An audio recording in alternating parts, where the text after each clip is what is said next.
ध्यान के सारे प्रक्रियाएं आपको वर्तमान में लाने के लिए बनी होती है।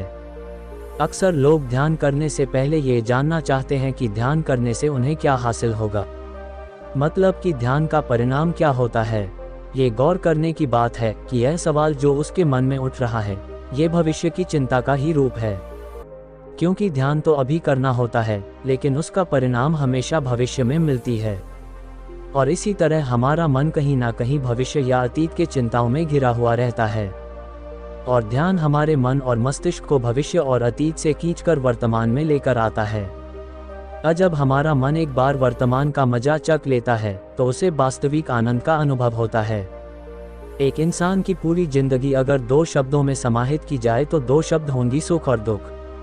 यही सुख और दुख मिलकर एक ऐसा चक्र बनाते हैं, एक ऐसा गोला बनाते हैं कि इंसान जिंदगी भर उस गोला में गोल गोल घूमता रहता है, और उस गोले में चलते चलते कभी वह दुख को पार करके सुख में पहुंच जाता है, लेकिन उसे उस वक्त यह नहीं पता होता कि यह सुख का गोला भी घूमकर फिर से दुख में लेकर आएगा, और इसी चक्कर में फंसकर आदमी का पूरा जीवन निकल जाता है।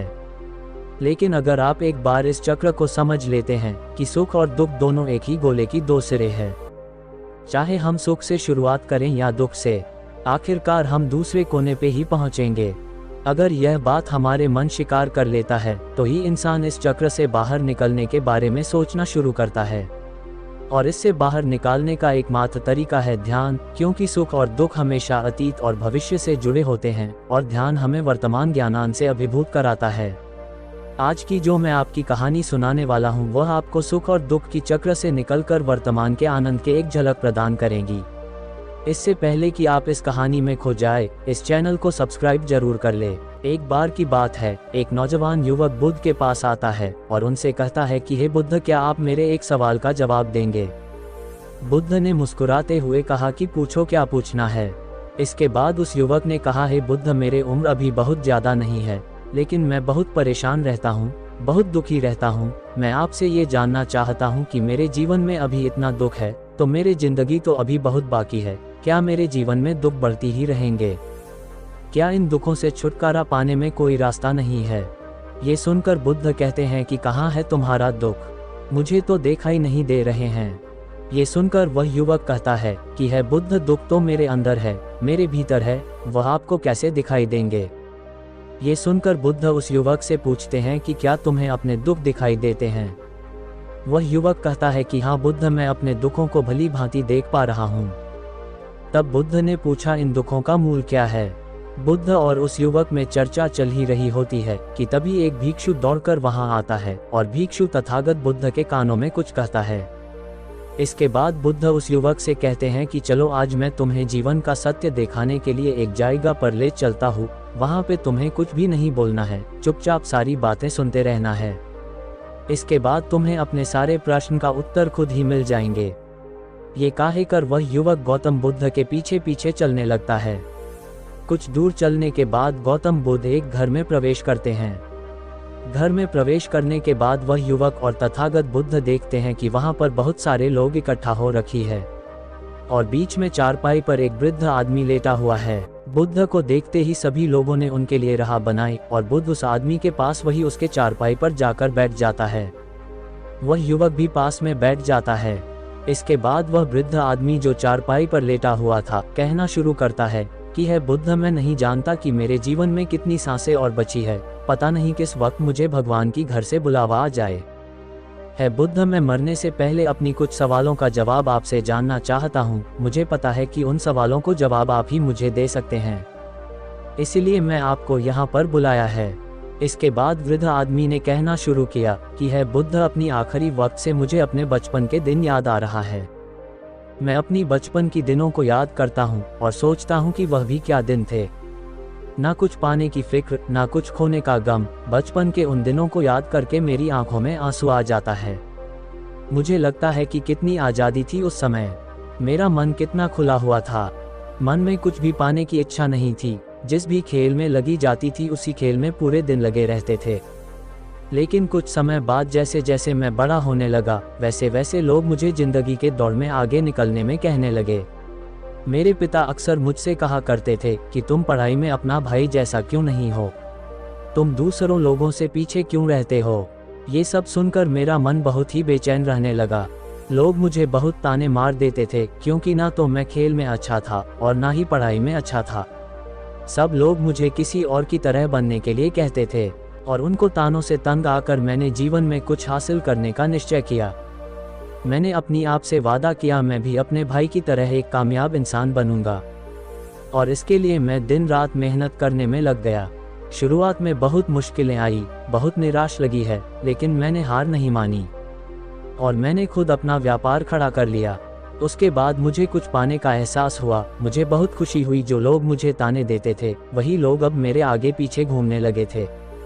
कुछ वक्त बाद एक राइस बेटी के साथ मेरी शादी हो गई, और उसके बाद मुझे लग रहा था कि मेरा जीवन स्वर्ग बन गया है।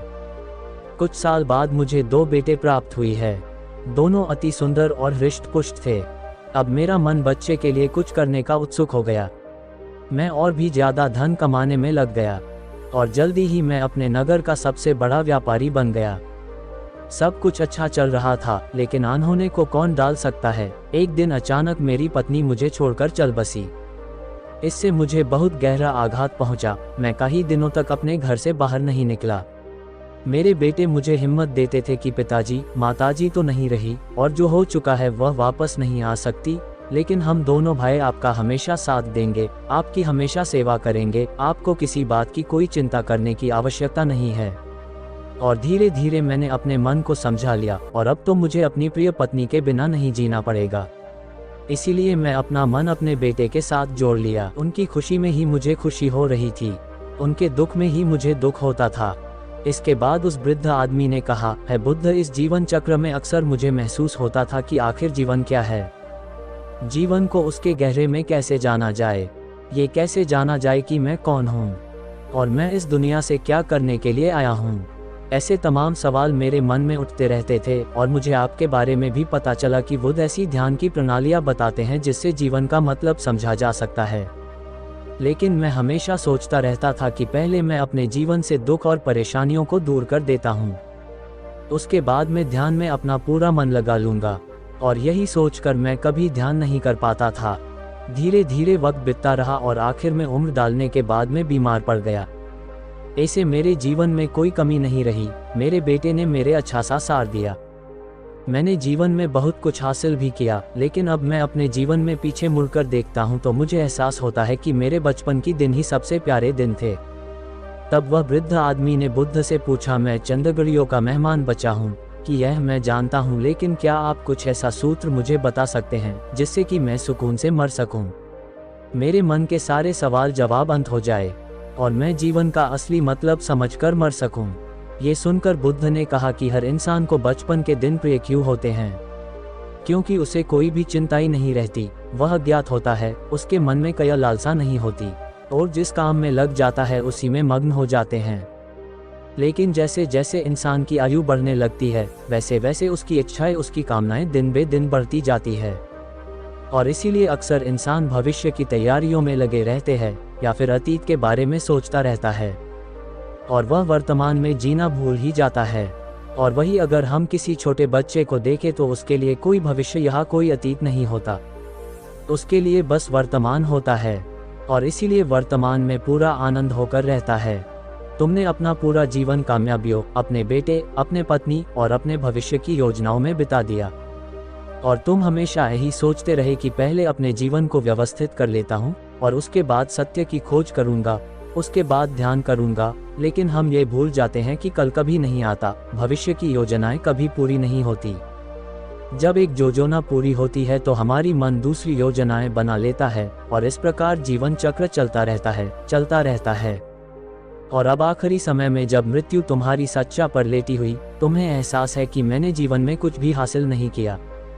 अब तुम्हें लग रहा है जो भी तुमने किया उसमें तुम 100 भी अपने साथ नहीं ले जा सकते। अगर यही बात तुम उस वक्त समझ लेते, मृत्यु कभी निश्चित होकर नहीं आती, वह तो कभी आ सकती है। अगर यह बात उस वक्त तुम्हारा मन समझ लेता तो तुम उसी वक्त ध्यान और सत्य की खोज में लग जाते। तुम कोई ऐसी चीज खोजने की कोशिश करते जो तुम्हारे साथ जा सके, जो तुम्हें पूरी पूर्णता से मरने का मार्ग दिखा सके। उस वृद्ध आदमी ने हाथ जोड़कर बुद्ध से कहा कि है बुद्ध, यह मैं जानता हूँ कि मुझे गलतियाँ हुई है, मैंने अपनी जीवन में सार्थक रूप से जिया ही नहीं। और इस बात का मुझे गहरे में एहसास हो चुका है। लेकिन मैं अपने फिर से वही सूत्र जानना चाहता हूँ कि क्या मैं अभी परिपूर्णता के साथ नहीं मर सकता? क्या मुझे अभी सत्य की कई झलक नहीं मिल सकती? ये सुनकर बुद्ध ने उस आदमी को हाथ से हिलाते हुए कहा कि आप तो एक ही सूत्र समझने लायक रह जाता है, और वह सूत्र यह है कि तुमने जीवन में जो कुछ भी पाए, जो कुछ भी खोया, वह सब भी यहीं पर छोड़कर चले जाओ, उसे अपने मन के साथ जोड़कर मत ले जाओ। अपने मन में यह भाव पैदा करो कि तुमने अपनी जीवन से बहुत कुछ सीख लिया और वास्तविकता में तुमने अपने जीवन में बहुत प्रगति की है, क्योंकि तुमने ये जान लिया है कि जीवन में कुछ भी सार्थक नहीं है। और यह जान भी बहुत बड़ी उपलब्धि होती है। लोग जीवन भर जीते जीते मर जाते हैं, लेकिन उन्हें जीवन की निरर्थकता कोई पता नहीं चलता। इसीलिए अभी अपने मन से सारे सवाल गिरा दो और यह भाव पैदा करो, जीवन में जो कुछ जानने जैसा था वह मैंने जान लिया है, और आप जीवन में कुछ भी जैसा जानने नहीं बचा है। जब तुम इस भाव, इस बोध से भर जाओगे तो तुम बिल्कुल खाली होकर मृत्यु को प्राप्त करोगी। और वास्तविकता से यही मरने की काला होता है। हमने जीवन में जो कुछ भी पाया, जो कुछ भी खोया, वह इसी दुनिया का था और वह यहीं पर रह जाएगा। हमारे साथ कुछ भी नहीं जाएगा। हम खाली जाएंगे, हम बिल्कुल खाली जाएंगे। और जो लोग अपने मन से बिल्कुल खाली होकर जाते हैं, वास्तव में उनके अंदर ज्ञान का दीप जल जाता है और वह आगे चलकर दूसरे जन्म में उस निर्माण की स्थिति को प्राप्त कर सकते हैं। लेकिन उससे पहले तुम इस जीवन के निरर्थक का समझना होगा। यहाँ पर कुछ भी पाना, यहाँ कुछ भी खोना कोई मायने नहीं रखता। इसके बाद बहुत देर तक उस वृद्ध आदमी ने कोई सवाल नहीं पूछा और वह मुस्कुराते हुए मृत्यु को प्राप्त हो गया। इसके बाद बुद्ध ने उस नौजवान युवक से पूछा कि क्या तुमने सवालों को जवाब मिले, और मिले तो तुम्हें क्या जवाब मिले, सभी को बताओ। उस युवक ने कहा कि है बुद्ध, मुझे अपनी सवाल को जवाब मिल गई है। इस वृद्ध आदमी के जीवन चक्र से मैं समझ गया हूँ कि जीवन में कुछ भी पाने जैसा नहीं होता। सुख हो या दुख हो, सब कुछ ही पीछे रह जाते हैं। और अगर हम इसी चक्कर में फंसे रह जाए तो हम सत्य को कभी नहीं जान पाएंगे। इसीलिए जीवन में सुख और दुख तो चलते ही रहेंगे। इसके साथ साथ चलते हुए हमें सत्य की खोज करनी पड़ेगी। लेकिन बुद्ध, मेरे मन में अभी तक एक सवाल बाकी है जिसका जवाब जानना सबके लिए बहुत ज़्यादा जरूरी है। मेरा सवाल है कि मैं ध्यान का यात्रा करने के लिए बहुत प्रेरित हुआ हूँ, लेकिन मुझे कोई मार्ग नहीं पता। ध्यान कैसे किया जा सकता है, कि ध्यान किस भी प्रक्रियाएं तुम्हें होश में लाने के लिए बनी है, तुम्हें वर्तमान में लाने के लिए बनी है। अगर तुम किसी भी काम को पूरी उपस्थिति के साथ, पूरी एकाग्र भाव से अपने आप को पूरा इकट्ठा करके कर सकते हैं तो तुम ध्यान में ही होते हो।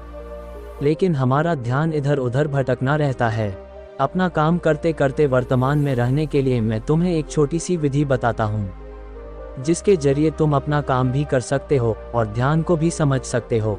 जब भी तुम चलते फिरते हो, उठते बैठते हो, सिर्फ अपनी सांसों पर ध्यान लगाना शुरू करो। श्वास किस नाक से आ रही है, किस नाक से जा रही है, नाक से कौन से कोने टकरा रही है, सिर्फ तुम उसके साक्षी हो जाओ। सिर्फ उसको देखने रहो। कुछ भी काम कर रहे हो, चल रहे हो, फिर रहे हो, खाना खा रहे हो, सिर्फ अपने सांस पर ध्यान लगाओ। और यही करते वक्त तुम्हें महसूस होगा कि तुम्हारा दिमाग, तुम्हारे विचार इधर उधर ले जाते हैं, लेकिन थोड़ी देर बाद तुम्हें होश पहुंचाएगी कि तुम्हें अपनी सांसों पर ध्यान लगाना है। और तुम्हारा ध्यान फिर से सांसों पर टिक जाएगा। और धीरे धीरे जब तुम अपने विचारों को देखने लगोगे तो तुम पाओगे कि विचार विलीन होने लगे हैं। तुम्हारे अंदर बस एक खाली मैदान बचा हुआ है। सारे सवाल जब विलीन हो चुके हैं। इसके बाद बुद्ध ने कहा, सांसें यो होती है, वह वर्तमान में चलती है नहीं, वह भविष्य में चलती है, ना ही अतीत में चलती है।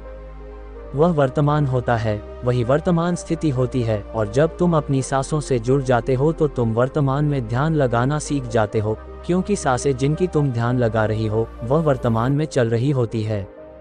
इसके बाद धीरे धीरे कदम दर कदम तुम्हें ध्यान का खुद ही एहसास होने लगेगा कि तुम जो भी काम करोगे उसमें तुम्हारा पूर्ण चित्त लगा होता। तो शुरुआत वहीं से करो जहां पर तुम हो, यहीं से, अभी से अपनी सांसों को पकड़ना शुरू कर दो। तो दोस्तों, ये कहानी आपको कैसे लगा कमेंट करके जरूर बताना और इस चैनल को सब्सक्राइब कीजिए।